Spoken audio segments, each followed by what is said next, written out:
May handaan at kung pipili ka ng isang panghimagas, ito na yun. Tara, wala na patumpik-tumpik pa dahil ngayong araw na ito ay gagawa tayo ng panghimagas sa napakasarap, hindi nakakaumay na macaroni salad. As per the package instruction, niluto ko lang ito at ito talaga yung ginamit ko ng pang salad. Ang ginagawa ko dito, hinuhugasan ko lang ito or binabanlawan ng isang beses para maiwasan na magdikit-dikit ito mamaya. Habang mainit pa yung ating tubig, blanch natin yung ating 5 pirasong imitation crab. Then, nangunin natin yung ating salad pasta.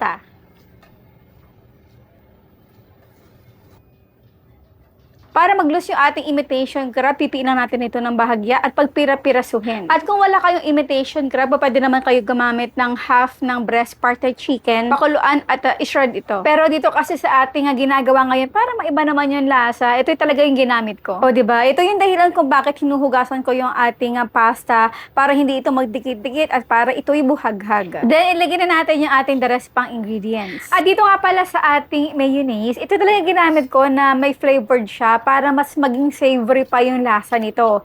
At dito naman sa ating pineapple, ay gumamit ako ng kutsara para may konting pineapple syrup pa na mailalagay dito. Kahit ilagay nyo yung kalahating lata ng pineapple syrup, ilagay nyo rin dito. Naku, mas masarap talaga. At another flavor ng ating mayonnaise. At yung ating pampatamis, syempre, condensed milk. Pero konti lang. Ito yung panghimagas na macaroni salad na hindi siya ordinaryo na makakain mo lang sa handaan. May konting kakaibaan nasa dito compare sa nakasanayan na natin, pero ang lakas ng impact talaga nito. Masisiyahan ng kung sino man ang kakain nito paulit-ulit.